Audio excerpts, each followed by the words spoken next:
The chains cut into Thandor Caelum's wrists for the 8th day, silver-laced and burning, and he thought distantly that he had survived worse, but never something that felt so much like betrayal. The cell beneath New Concordia smelled of wet stone and old fear. They had built the fortress city above ancient catacombs, warded every archway with sigils that hummed against vampire flesh. Thandor sat with his back against the far wall, white hair tangled past his shoulders, skin paler than usual under the flickering fluorescent lights they had installed specifically to torment him. Not sunlight, but close enough to make his bones ache. He wore the torn remnants of what had been formal court dress, black silk now stained and shredded. His eyes, silver as moonlit water, tracked every sound beyond the reinforced door. 8 days without blood. For a vampire of his age and power, it should not have mattered so much. He had gone months in voluntary fasting, testing his limits, proving his control, but starvation by another's hand was different. The body knew the difference between choice and captivity, and his body was screaming. Footsteps echoed down the corridor. Thandor did not move. 3 guards had checked on him twice daily, always staying beyond the cell's threshold, always armed with wooden stakes and UV grenades. They came to gloat, mostly, to remind him that the conquered of new blood had won, that the old ways were finished, that kings meant nothing in this modern age. The door opened. Thandor expected the usual trio of sneering faces, but only one person entered. A woman, young, carrying a medical bag that looked incongruous against the medieval brutality of the cell. She wore scrubs under a long coat, practical boots, her dark auburn hair pulled back in a messy bun. Her heartbeat reached him first, steady and strong, and the scent of her blood hit him like a physical blow. He closed his eyes and turned his face away. "I'm not here to hurt you," she said quietly. Her voice carried a softness that felt alien in this place. Thandor kept his eyes shut, breathing shallowly through his mouth. Every instinct he had spent centuries refining told him not to inhale, not to let that scent flood his senses any more than it already had. "My name is Olivia Pierce. I'm a medic. They asked me to make sure you don't die before the interrogation." "How considerate." His voice came out rougher than intended, scraped raw from disuse. He heard her kneel. Fabric rustled. When he finally opened his eyes, she was closer than he had expected, just an arm's length away, setting her bag down with careful movements. She looked at him directly, and he saw no fear in her expression. Caution, yes. Wariness. But not the revulsion or terror he had grown accustomed to seeing in human faces over the past weeks. "They told me you were dangerous," Olivia said, pulling out a blood pressure cuff and stethoscope. "They told me you killed hundreds during the Schism Wars. They told you correctly. They also told me you eat babies and sleep in a coffin made of human bones, so I'm taking everything with a grain of salt." Despite himself, despite everything, Thandor felt the corner of his mouth twitch. Not quite a smile, but close. Olivia shifted, angling herself so the fluorescent light fell differently. "I'm going to check your vitals. Is that all right? Do I have a choice?" "Yes." She said it simply, as if it were obvious. "You can refuse. I'll note that you're conscious and responsive, and leave." Thandor studied her. She was perhaps mid-20s, with a scatter of freckles across her nose and eyes the color of warm amber. There was something fierce in the set of her jaw, something that suggested she had fought her own battles to be in this room. "Proceed," he said finally. She worked efficiently, checking his pulse at his throat since the chains made his wrists inaccessible. Her fingers were warm against his cold skin.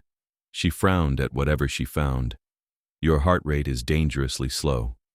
"I am a vampire. It is always slow by human standards. This is slow, even accounting for that." She made a note on a tablet she pulled from her bag. "When did you last feed?" "I was taken 8 days ago. I had fed the night before." 8 days. Olivia's frown deepened. She glanced at the chains, at the way they had been positioned to keep him stretched uncomfortably against the wall. "That's inhumane." "I am not human. Therefore, it does not apply." "That's not how ethics work." Thandor watched her pull out a pen light and check his eyes, her face so close he could count her freckles. She smelled like antiseptic and coffee, and beneath that, the rich copper warmth of her blood. His jaw ached with the effort of not reacting. "Your pupils are responsive, but you're clearly in distress." Olivia sat back on her heels. "I'm going to recommend they feed you." "They will ignore your recommendation." "Probably." She packed away the stethoscope. "But it'll be on record that I said keeping you like this violates the accords. The Geneva Conventions do not extend to vampires, Miss Pierce. The Concord has made that abundantly clear." "Then the Concord is wrong." The certainty in her voice startled him. Thandor tilted his head, studying her with more attention. "You are aware of who I am, I presume." "Thandor Caelum, the vampire king of the Eastern Territories, leader of the old courts, 5,000 years old, give or take a century." Olivia met his gaze steadily. "You're also the one who refused to sanction the vote to wage open war on human cities. That's why you're here. They couldn't afford to have you voting against the Concord's expansion." Thandor went very still. "Where did you hear that?" "I pay attention." She stood, brushing dust from her knees. "And I have access to files most people don't." "If you are caught sharing such information..." "I'm a medic. I'm supposed to understand my patients." Olivia picked up her bag. "I'll be back tomorrow to check on you again." She turned toward the door, and Thandor found himself speaking before he could think better of it. "Why?" Olivia paused, glancing back over her shoulder. "Why what? Why do you care? You are human. I am the monster your people have feared for millennia. By all accounts, you should want me to suffer." For a long moment, she simply looked at him. Then she said, "My brother was turned 3 years ago, attacked by a rogue vampire, left to rise alone and terrified.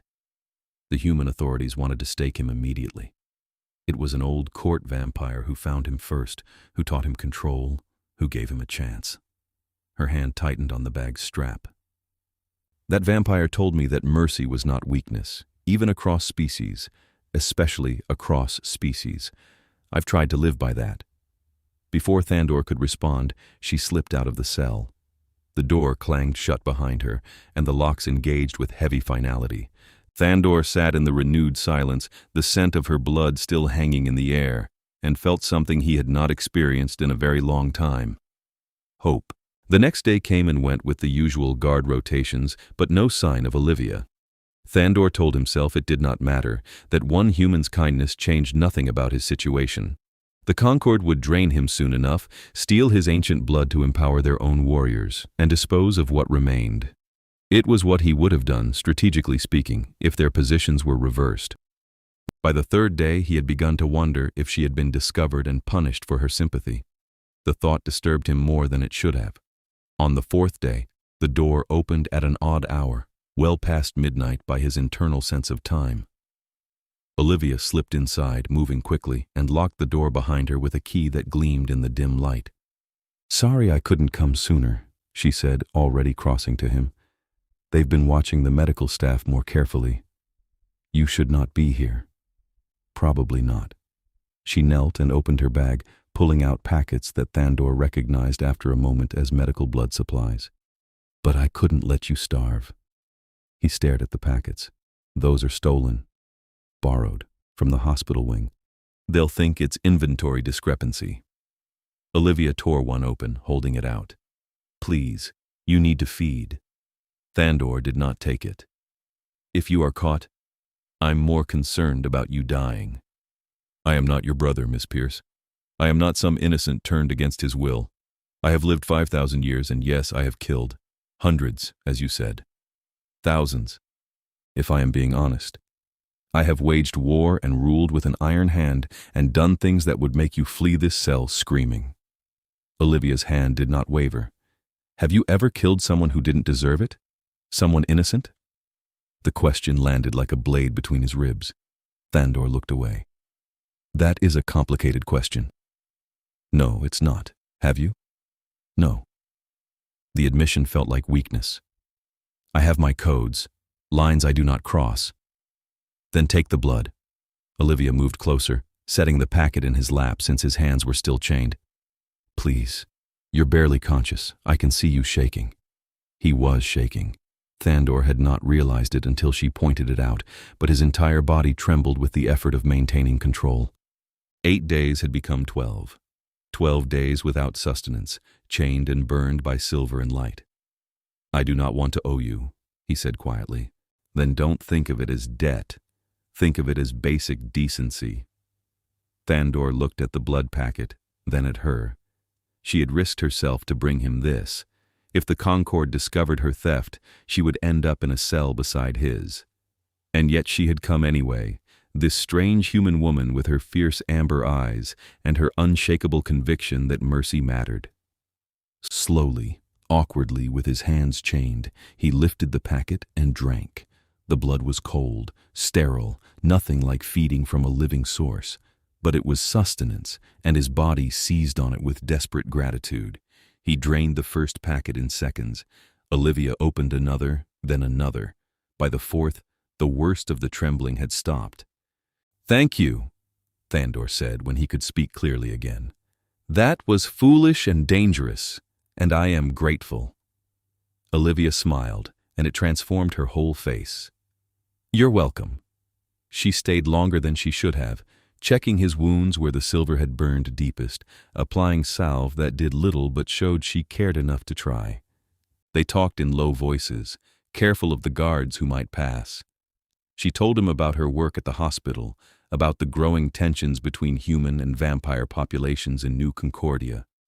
He told her about the old courts, about the traditions that the Concord wanted to erase, about the vote he had refused to cast. "They wanted open warfare," Thandor explained, watching her clean a burn on his forearm. "The younger vampires, the ones turned in the last century. They see humans as prey, nothing more. They wanted to retake the surface cities, establish blood farms, return to the old ways when we ruled openly. But you voted against it." "I have lived long enough to know that slavery benefits no one, not even the enslaver. It corrupts everything it touches. We cannot build a sustainable society on the suffering of another species." He paused. "Also, I have grown fond of certain human inventions. Coffee, for instance, and the internet." Olivia laughed quietly. "The 5,000-year-old vampire king likes coffee, and the internet. I contain multitudes." Her smile lingered, warm and genuine. Thandor found himself memorizing it, storing it away like treasure. When had he last seen someone look at him without calculation or fear? When had someone last touched him with gentleness instead of violence? "I should go," Olivia said reluctantly, packing away her supplies. "My shift starts in a few hours, and if they notice I'm gone—" "Be careful." Thandor caught her gaze and held it. "Please, Olivia, they are watching for dissent. If they suspect you sympathize with me, they will not be kind." "I know." She stood, shouldering her bag. "I'll be back when I can." "You should not come back. It is too dangerous." Olivia paused at the door, looking back at him. "Probably, but I will anyway." She left, and Thandor sat in the renewed darkness, feeling stronger than he had in days and more unsettled than he had been in centuries. She came back 3 nights later, then 4 nights after that, always at odd hours when the guard rotations left brief windows of opportunity. Each time, she brought stolen blood packets and medical supplies. Each time, she stayed longer, their conversations deepening from cautious exchanges to something that felt dangerously close to friendship. Thandor learned that Olivia had studied medicine specifically to help vampire-human relations, that she worked in a clinic that served both populations, that she believed cooperation was the only path forward. She learned that he had been turned during the Bronze Age, that he remembered the construction of the pyramids and the fall of Rome, that he missed the stars and the feeling of rain on his skin more than he had expected. "What do you miss most?" Olivia asked one night, sitting cross-legged beside him while he drank the blood she had brought. "About being free, I mean." Thandor considered the question. "Music. I had a collection of instruments in my court. I would play for hours, sometimes. Piano, mostly, in recent centuries." "You play piano?" "Played. I imagine my court has been ransacked by now." Olivia's expression turned sad. "I'm sorry. It is the nature of power. Someone always wants to take it." He set aside the empty blood packet. What about you? What would you miss if you lost everything tomorrow? My brother, she said immediately, and books. I know that's silly, but I can't imagine a life without books. It is not silly. Books are how we outlive ourselves. They fell into comfortable silence. Thandor watched her in the dim light, this extraordinary woman who risked herself for him night after night. She wore her usual scrubs, her hair escaping its bun in messy curls, and he thought she had never looked more beautiful. The realization struck him with uncomfortable force. He was falling for her, perhaps had already fallen. Somewhere between her first offered kindness and this moment, she had become essential to him in a way that transcended gratitude or strategy. It was the worst possible timing. He was chained in a cell, awaiting execution or worse. She was human, fragile, vulnerable to the very people who held him captive. Any attachment between them was doomed from the start, and yet he could not bring himself to push her away. Thandor. Olivia's voice pulled him from his thoughts. Are you all right? Yes. Forgive me. I was simply thinking. About what? How to tell her the truth without frightening her. How to admit that in 5,000 years of existence, he had never felt this particular combination of tenderness and terror. About how strange fate can be, he said carefully. That I should end up here, like this, and somehow still find something worth treasuring. Olivia's cheeks flushed pink. She looked down at her hands. I've been thinking similar things. Olivia, I know it's complicated. I know you're an immortal vampire king, and I'm just a human medic, and there's about 1,000,000 reasons this doesn't make sense. She looked up, meeting his eyes. But I care about you, more than I should, more than is probably smart. Thandor's chest tightened. You should not care for me. I am dangerous and my situation is dire. I don't care about the danger. You should. Well, I don't. Olivia shifted closer, her expression fierce. You're good, Thandor. I've seen it. The way you speak about humans, the vote you refuse to cast, the codes you follow. You're better than most people I know, human or vampire. So yes, I care about you, and I'm going to keep helping you, whether you think I should or not. He wanted to argue, wanted to explain all the ways this would end in disaster. But when she looked at him like that, brave and stubborn, and so vibrantly alive, he could not find the words. You are remarkable, he said softly, and I do not deserve your kindness. Let me decide what you deserve. Olivia reached out, hesitating for just a moment before resting her hand over his.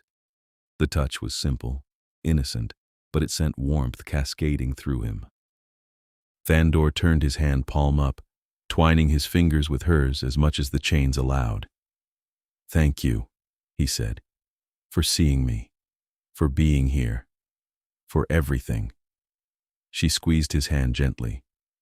You don't have to thank me. They sat together until the approaching footsteps of a guard rotation forced her to leave. But even after she was gone, Thandor could still feel the ghost of her touch, warm and real and impossibly precious. The 23rd day of his captivity began like the others, with harsh light and the bitter taste of silver poisoning. Thandor had learned to conserve his strength, to retreat into meditation and memories. Olivia's visits sustained him, both physically and in ways that mattered more.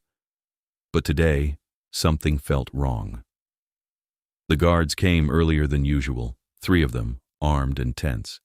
They did not open the cell door. Instead, they stood outside and spoke in low voices, glancing at him occasionally with expressions he could not read. Thandor waited, tracking their heartbeats, listening for clues. Finally, the one in charge, a vampire with the Concord's insignia tattooed on his neck, stepped forward. We're moving you tomorrow. The council has decided it's time. Time. Such a small word for such a final sentence. Thandor kept his expression neutral. I see. They're going to drain you. Take your ancient blood and distribute it among the Concord's elite. You should be honored. Your power will fuel the new age. How generous of them. The guard's lip curled. You can die defiant if you want. Won't change anything. They left. Thandor sat in the ringing silence and calculated odds. He was weak from starvation and silver poisoning.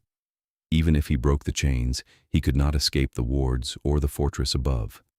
Fighting would accomplish nothing except an earlier death. He had faced his end before, in battles and political machinations. He had always met it with dignity. But now, for the first time in millennia, he found himself unwilling to accept fate's decree. Because of her. Because Olivia existed in the world, and the thought of leaving her hurt worse than any silver burn. The door opened again, hours later. Olivia slipped inside, and Thandor saw immediately that she knew. Her eyes were red-rimmed, her jaw set with determination. "I heard," she said without preamble. "They're moving you tomorrow for the draining." "Olivia, no."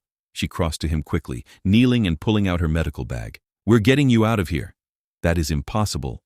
"Nothing is impossible. I've been studying the ward patterns, the guard rotations, the facility layout." She pulled out a tablet, showing him diagrams and notes.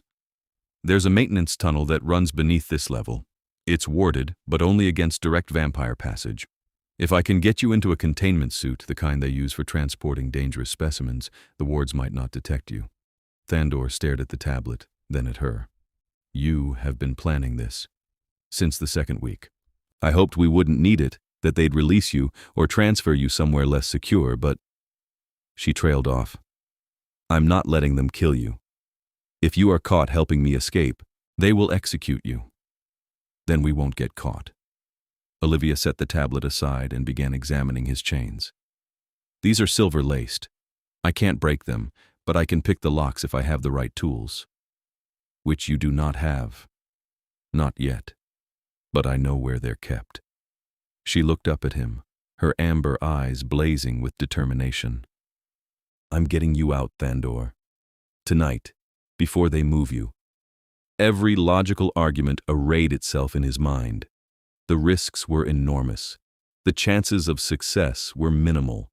If she did this, she would be throwing away her life, her career, everything she had built. But he could also see that she had already made her decision. Nothing he said would change her mind. "Tell me the plan," he said quietly. Relief flashed across her face. Olivia pulled out the tablet again, walking him through every step. She would leave now, retrieve the lock-picking tools from the security office, using her medical clearance as cover. She would return during the guard rotation change, when the corridors would be briefly empty.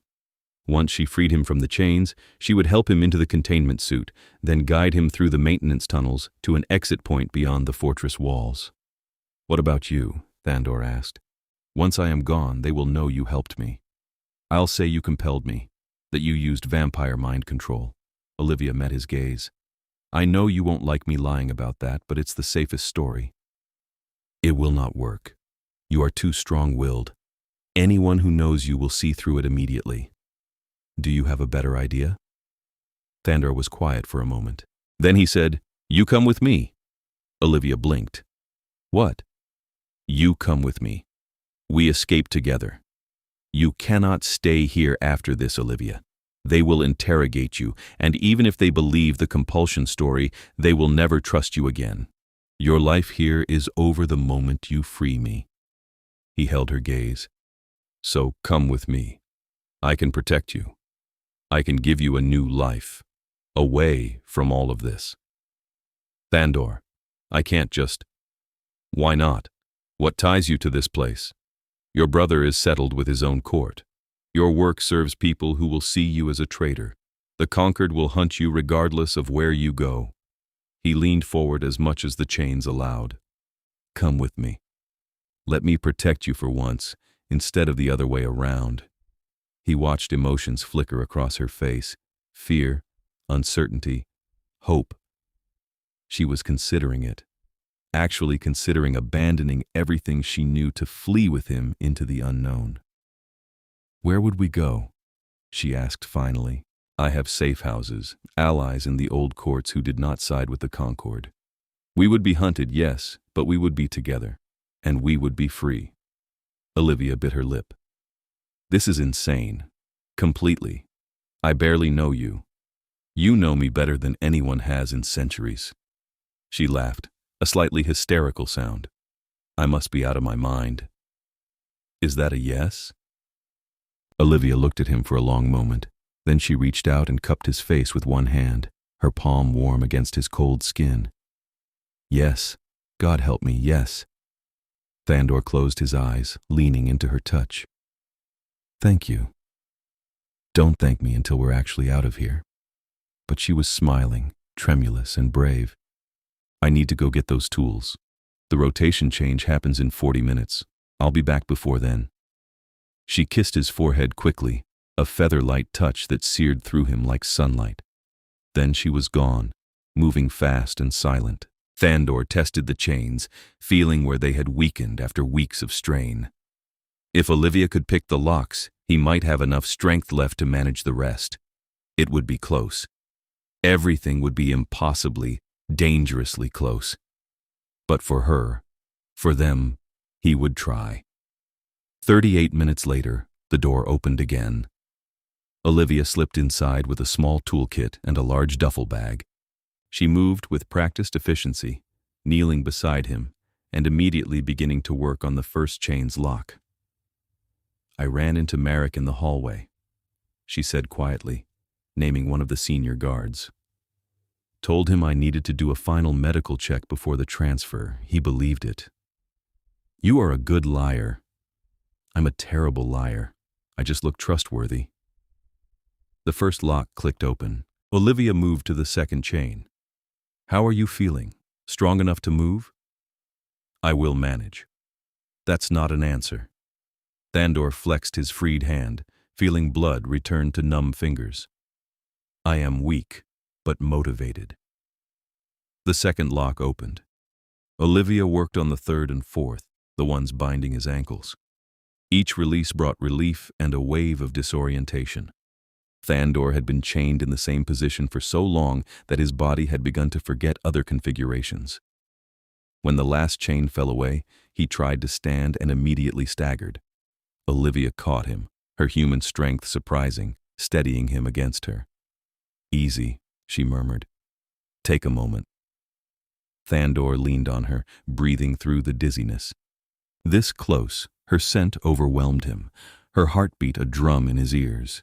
He was still starving, still weak. The blood packets had helped, but they were not enough to restore him fully. As if reading his thoughts, Olivia said, I brought more blood.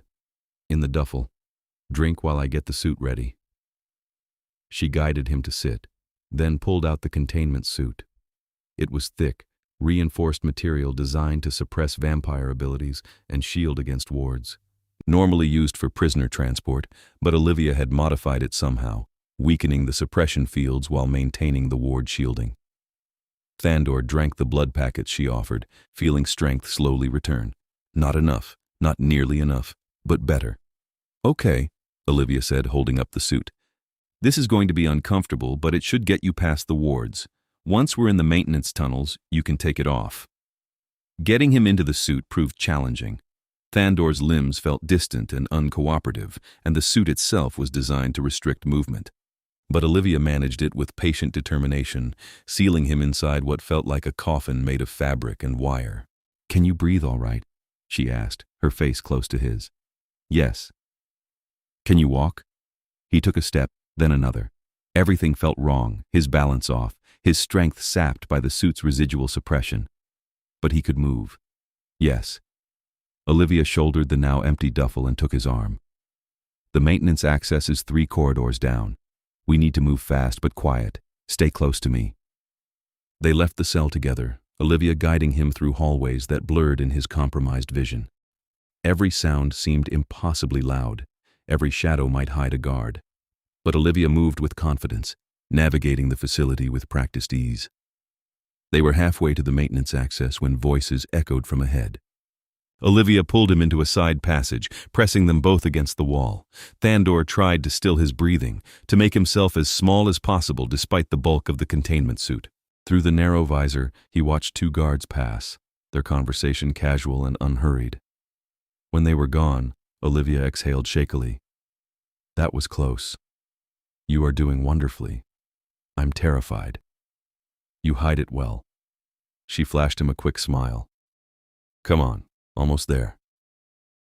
The maintenance access was hidden behind a false panel that Olivia opened with a keycard she must have stolen along with the lockpicks.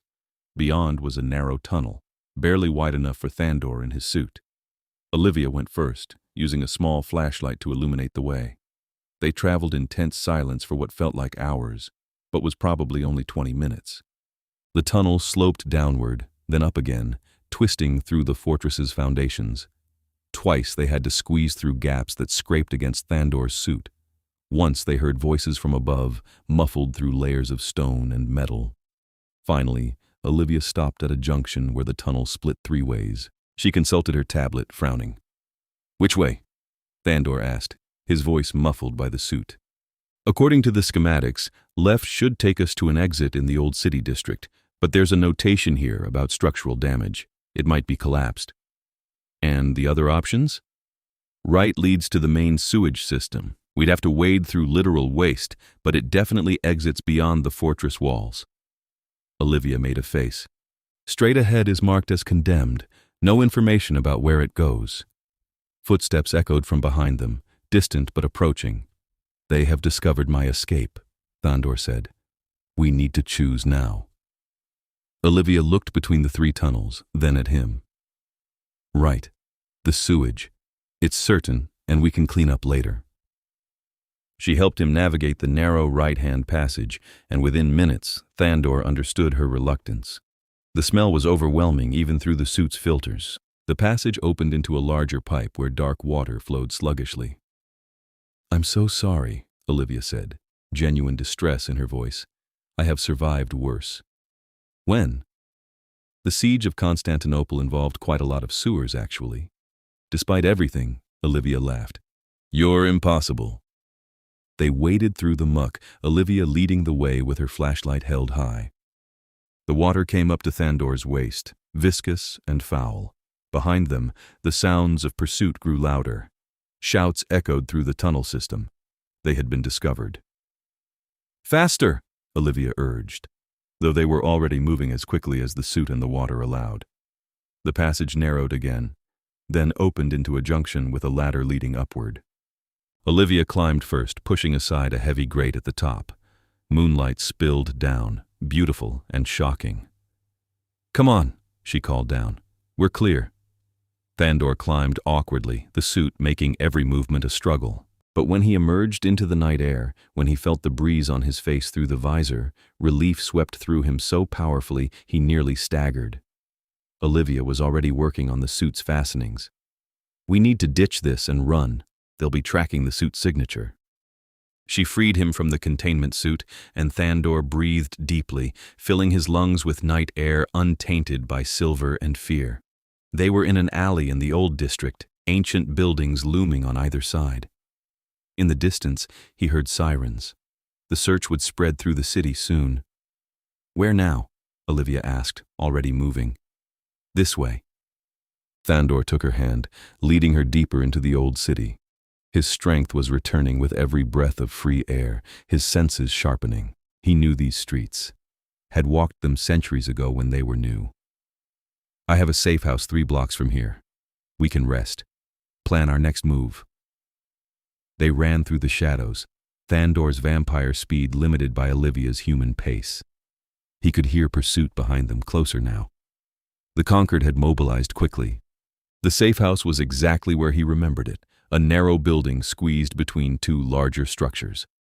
Thandor pulled Olivia inside and locked the door behind them with wards that snapped into place, invisible but strong. The interior was dusty but intact. Thandor had maintained this bolt hole for decades, always prepared for the possibility of needing to flee his own court. Now that paranoia had saved them. Olivia leaned against the wall, breathing hard. "We made it. For now."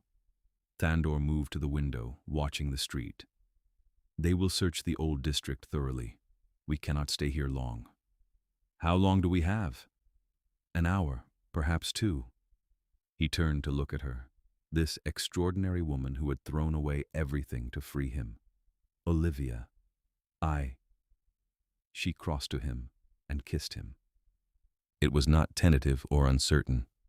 She kissed him with the full force of her courage, and her fear and her fierce determination, her hands fisting in what remained of his torn shirt. Thandor froze for only a heartbeat before responding, wrapping his arms around her and pulling her close. She tasted like copper and adrenaline and something uniquely her.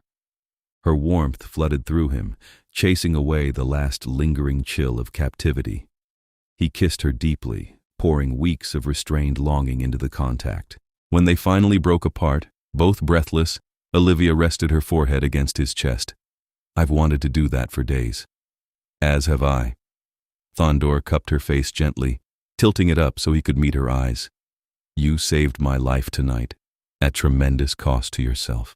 I will spend the rest of my existence ensuring you never regret it." "I won't regret it." Her amber eyes shone with certainty.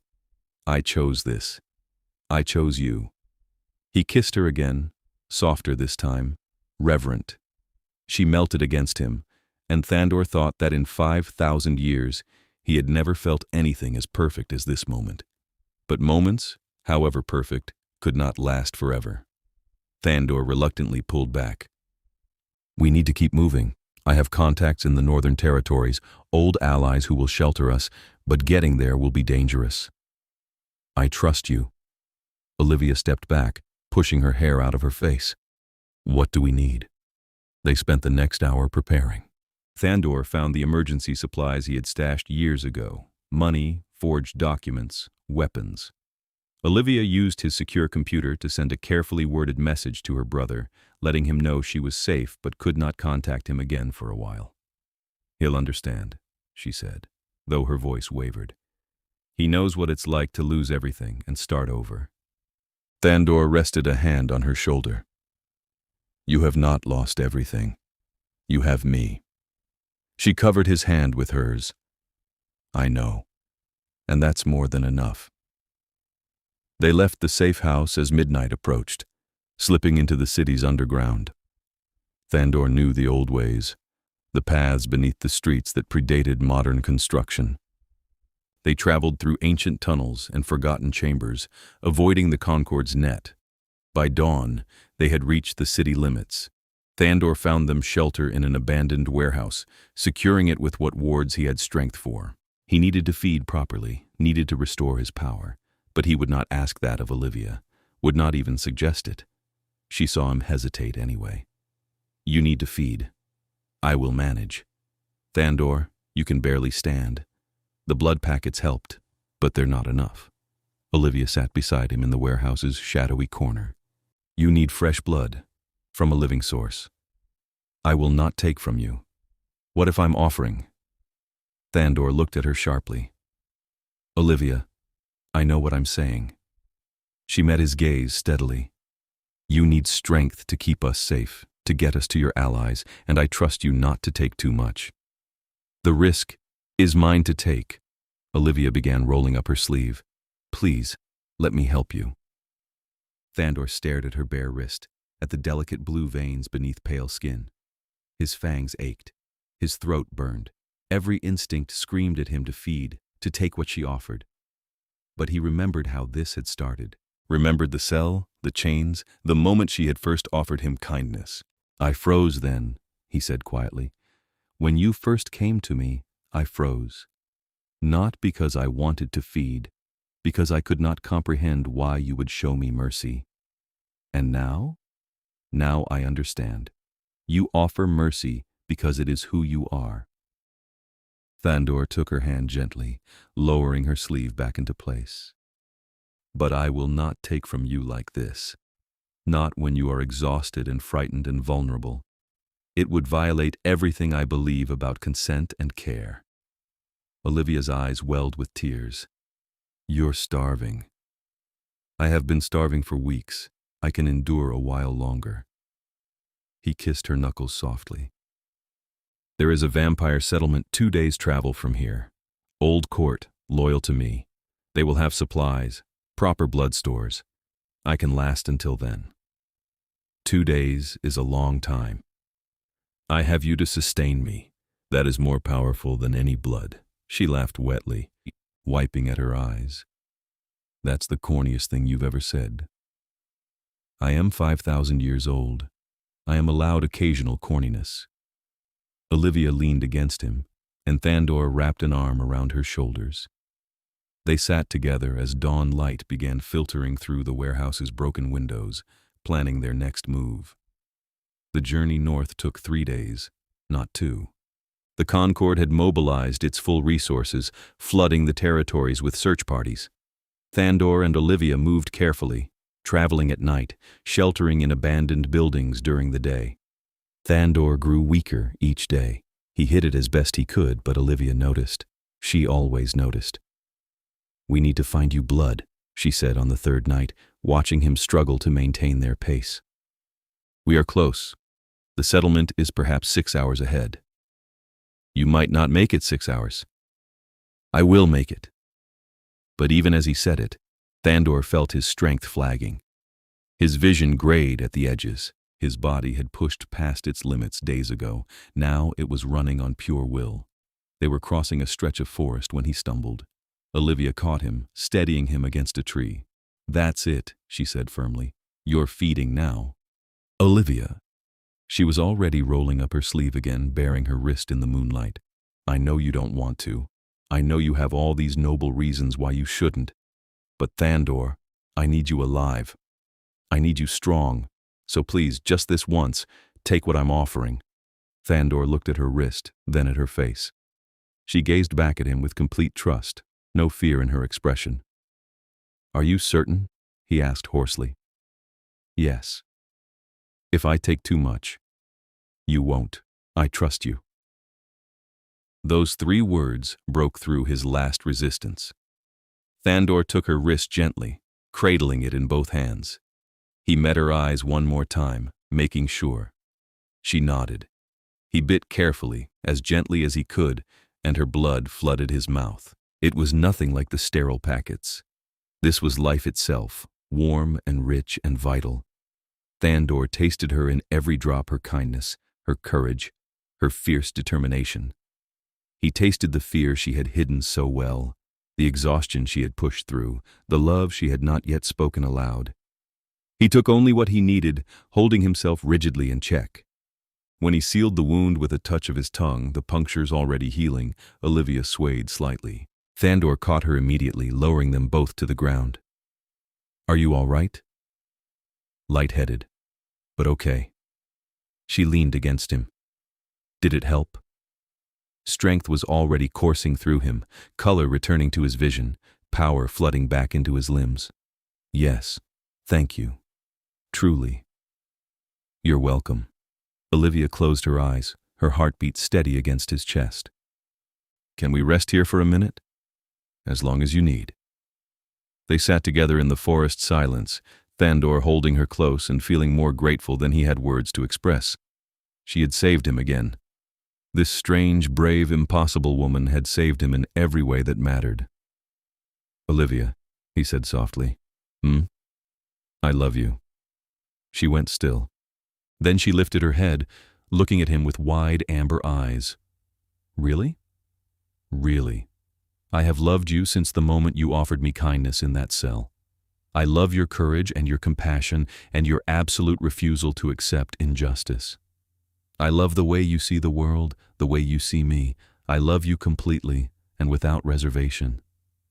Tears spilled down Olivia's cheeks. "I love you too. So much it terrifies me." Thandor wiped away her tears with gentle thumbs. "We will be terrified together then." She laughed and kissed him, tasting her own blood on his lips and not caring. Thandor held her like she was the most precious thing in any world, because she was.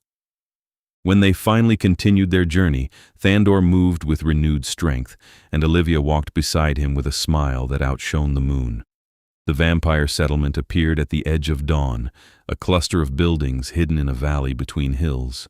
Thandor felt the old wards recognize him, allowing them passage. By the time they reached the main hall, word of his arrival had already spread. Lysander, who had served as Thandor's seneschal for 3 centuries, met them at the entrance. He was tall, even for a vampire, white-haired and pale-skinned with eyes like frozen lakes. His expression showed shock, relief, and carefully controlled anger. "My king," he said, dropping to one knee. We heard rumors of your capture, but the Concord spread misinformation. We did not know where you were being held. Rise, Lysander, there is much to discuss. Thandor kept one arm around Olivia's shoulders. But first, this is Olivia Pierce. She freed me from captivity at great personal risk. She is under my protection, and I will ask you to extend her every courtesy. Lysander studied Olivia with sharp eyes. Then he bowed to her, a gesture of genuine respect. Lady Pierce, you have the gratitude of every vampire loyal to the old courts. Welcome. Olivia blinked, clearly not expecting such formality. Thank you. And just Olivia is fine. Come, Lysander said, straightening. You both look exhausted. I will have rooms prepared, food brought. Then we will speak of what has transpired and what must be done next. He led them into the settlement, and Thandor felt tension he had carried for weeks finally begin to ease. This was safe ground. These were his people, loyal and true. For the first time since his capture, he could rest. They were given adjoining rooms with a connecting door. Olivia collapsed on the bed in hers, asleep almost instantly. Thandor stood in the doorway watching her, memorizing the peaceful expression on her face. Lysander appeared at his elbow. She is human. Yes. You love her. Yes. The Conquered will use that against you. They will hunt her specifically, knowing it will draw you out. Thandor turned to meet his seneschal's gaze. I am aware, which is why we must move against them before they can solidify their position. Lysander's eyebrows rose. You wish to retake your court? I wish to end the Concord permanently. They have perverted everything the old court stood for. They seek war with humanity when we should be seeking coexistence. They imprisoned and tortured me for refusing to sanction genocide. Thandor's voice hardened. They have made themselves my enemies, and I have never been merciful to my enemies. A war will cost many lives. Doing nothing will cost more. The Concord's path leads to mutual destruction. If we do not stop them now, there will be no future worth living in. Lysander was quiet for a long moment. Then he said, The old courts have been waiting for someone to lead them against the Concord. Many of us never accepted their legitimacy. If you call, we will answer. Then send word to everyone who remembers the old ways, who believes in honor and code. Tell them Thandor Caelum has returned and he is calling them to arms. It will be done. Lysander paused. And the human girl? What role will she play in this? Thandor looked back at Olivia's sleeping form. That will be her choice, but I will ask her to stand beside me as my partner and my equal. That is unprecedented. Good. It is time for new precedents. Lysander bowed and left to carry out his orders. Thandor returned to Olivia's room, sitting in the chair beside her bed. He would let her rest. She had earned that much and more. When she woke hours later, Olivia found Thandor exactly where he had been, watching over her with patient devotion. Have you slept at all? She asked, her voice rough with sleep. I do not need as much rest as humans. And I wanted to make sure you were safe. Olivia sat up, pushing hair out of her face. Where are we? The northern settlement. Lysander is gathering the old courts. We are preparing to move against the Concord. She absorbed this, nodding slowly. So this isn't over. Not yet, but it will be. Thandor moved to sit beside her on the bed. Olivia, I need to discuss something with you. Something important. Okay. He took her hand, choosing his words carefully. The Concord will not stop hunting us. They cannot afford to let me live, and now they will target you as well. We will be in danger for the foreseeable future, even after we defeat them.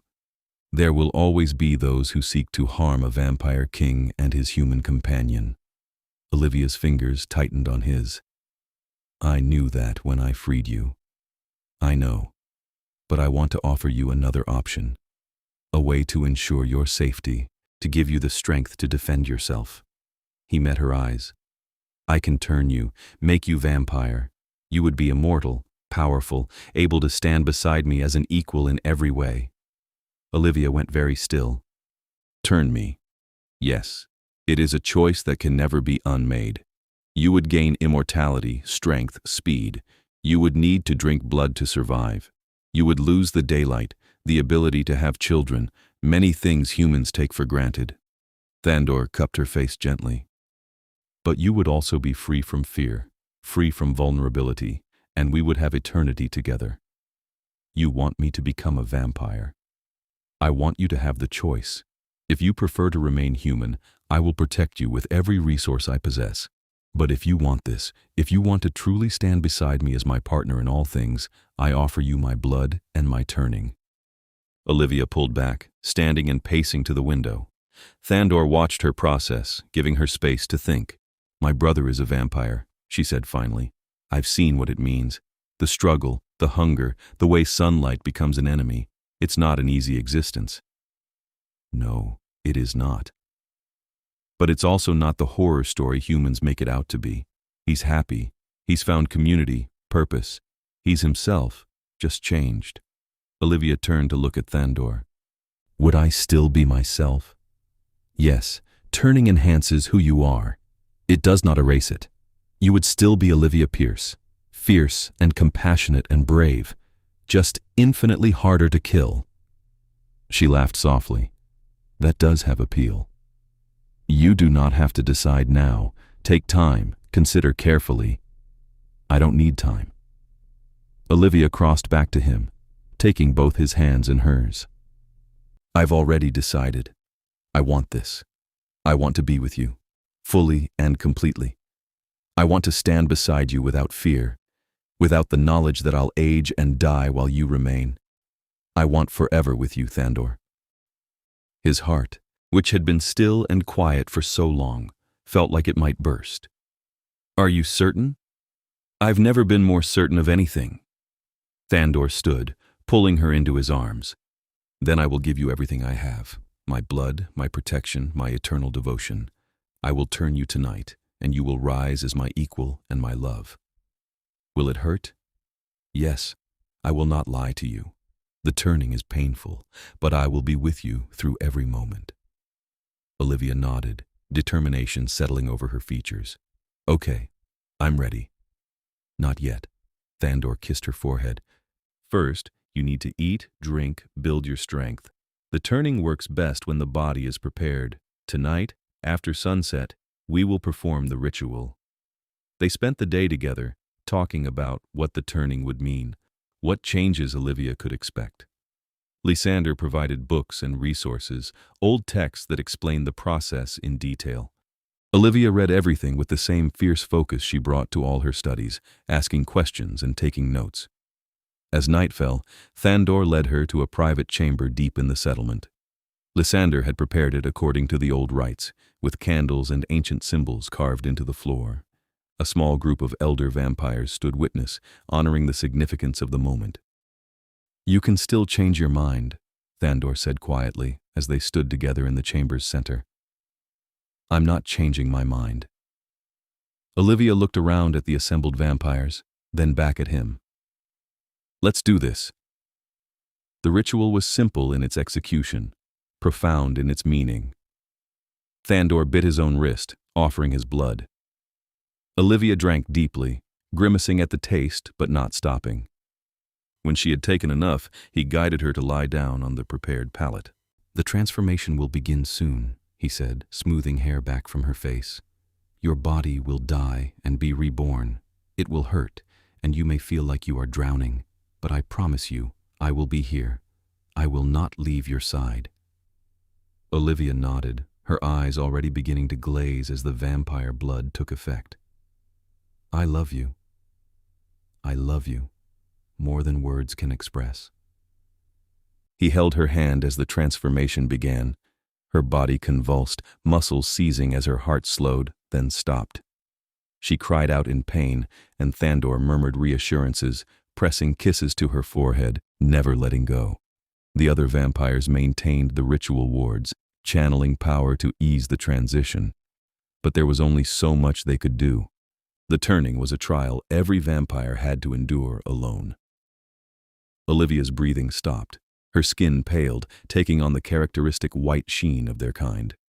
Her dark auburn hair lightened to silvery white, the change rippling from roots to tips. Thandor watched her transform, watched humanity slip away and be replaced by something else. Hours passed. Thandor never moved, never released her hand. Finally, as dawn approached, Olivia gasped. Her eyes opened, and they were no longer amber. They shone silver, bright and fierce, and unmistakably vampire. Thandor. Her voice was hoarse. I am here. You did it. The turning is complete. Olivia sat up slowly, looking at her hands. Her skin was pale as moonlight, her fingers tipped with elegant nails that could sharpen to claws at will. She touched her face, feeling the angles that had sharpened, the beauty that death had granted. I feel different, she said. Everything is sharper. I can hear heartbeats in the next room, smell blood on the air. Is this normal? Completely normal. Your senses have heightened. You will learn to control them with time. Thandor helped her stand. How do you feel otherwise? Strong. Hungry. Olivia looked at him and a smile spread across her face. Alive. Or undead, I guess. But more alive than I ever felt human. Relief flooded through him. I am so glad. She launched herself into his arms, and he caught her easily, spinning her once before setting her down. The assembled vampires murmured approval, several calling out congratulations. Lysander stepped forward, offering Olivia a goblet of blood. Welcome to the night, Lady Pierce. May your immortality be long and prosperous. Olivia took the goblet, hesitating only briefly before drinking.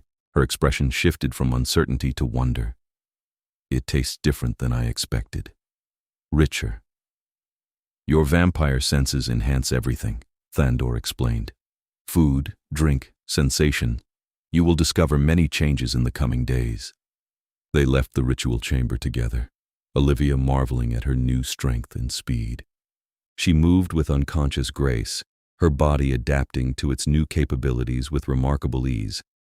Over the next weeks, as Olivia adjusted to her transformation, Lysander completed the gathering of the old courts. Vampires arrived from across the territories, ancient and young alike, all united in their refusal to accept the Concord's tyranny.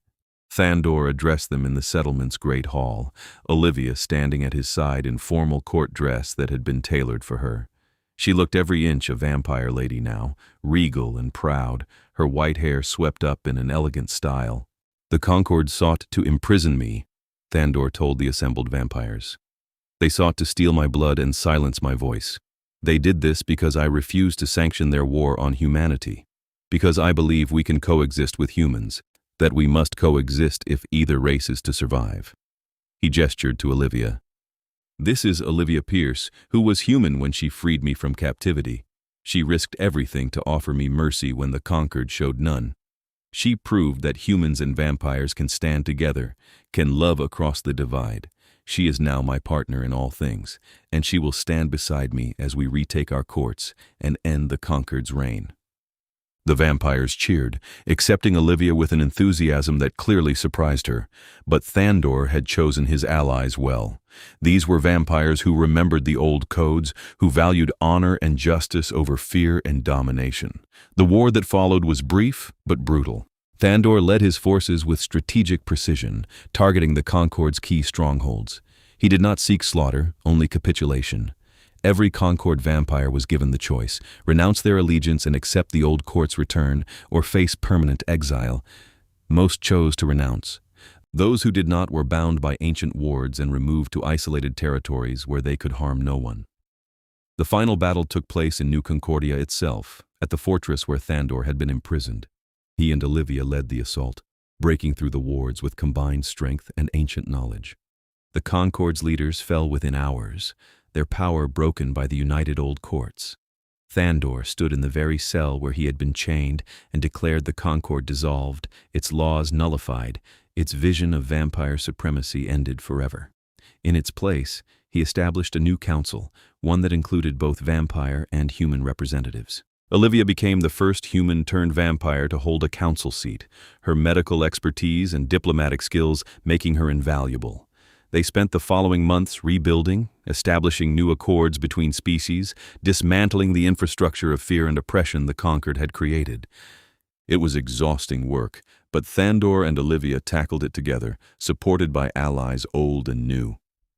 On the anniversary of the night Olivia had first offered Thandor her wrist in that cell, they stood together on the balcony of the restored Eastern Court, looking out over the city. "I never imagined this," Olivia said, leaning against the railing. "A year ago, I was just a medic trying to help where I could. Now, I'm an immortal vampire helping rebuild civilization. You were always extraordinary. The turning simply made it more obvious." Thandor wrapped an arm around her waist, pulling her close. "Do you regret any of it?" "Not for a second." She turned to face him, silver eyes shining. "You? Regret meeting the love of my existence? Never." Olivia laughed, warm and joyful. "We really did it, didn't we? Changed the world." "We did. Together." Thandor cupped her face, kissing her with all the tenderness and passion he possessed. "And we will continue to do so for all the centuries ahead." "Forever," Olivia agreed, kissing him back. Below them, the city glowed with life, both human and vampire coexisting in a peace that had seemed impossible a year ago. The old courts had been restored, but transformed, open to new voices and new possibilities. And at the center of it, all stood Thandor and Olivia, Vampire King and his fierce partner. Proof that mercy could triumph over cruelty, that love could bridge any divide, that even after 5,000 years, the world could still change for the better. They had been chained and starving, prisoner and savior, strangers divided by species and circumstance. Now they were partners, equals, immortals bound by choice and devotion. The journey from that cell to this balcony had been fraught with danger and sacrifice, but standing here together, looking toward a future they had fought to create, Thandor knew it had been worth every moment. "What are you thinking?" Olivia asked, resting her head on his shoulder. "That I am grateful. For you, for this, for the chance to build something better." "Me too." She laced her fingers with his. "Though I'm also thinking we should probably get back inside. The council meeting starts in an hour, and Lysander gets cranky when we're late." Thandor laughed, a sound that still felt new and wonderful after so many centuries of measured control. "Very well. Let us return to the work of governing." They walked back inside together, hand in hand, ready to face whatever challenges the night might bring. Because they had already faced the worst and emerged stronger. They had found each other in the darkest of circumstances and forged something bright and unbreakable. In the great hall, their allies waited. The council assembled, mixing ancient vampire lords with human diplomats and newly turned vampires like Olivia. It was a strange assembly, unprecedented in vampire history. But it worked. Thandor called the meeting to order, and Olivia took her seat beside him, ready to debate policy and draft new laws. The evening passed in productive discussion, voices raised occasionally in disagreement, but always finding compromise. When the meeting finally adjourned well past midnight, Thandor and Olivia retired to their private chambers. These rooms had once belonged to him alone, austere and cold. Now they reflected both their personalities, filled with books and art and comfortable furniture. Olivia collapsed on the sofa, kicking off her formal shoes. "Remind me again why we decided to be responsible leaders." "Because the alternative is chaos and suffering." Thandor joined her, pulling her feet into his lap and massaging them gently. "Right, responsibility, civic duty, the greater good." She sighed contentedly. "Still exhausting." "Indeed. But we do not face it alone." "No, we don't." Olivia sat up, moving to straddle his lap and wrap her arms around his neck. "We have each other, forever." Thandor held her close, breathing in her scent, feeling her cool skin against his. She was his partner, his love, his equal in every way. The woman who had seen him at his lowest and offered kindness instead of cruelty. The woman who had risked everything to free him, who had chosen immortality to stand beside him. "I love you," he said, because it never stopped being true, and he never tired of saying it. "I love you too." Olivia kissed him softly. Always.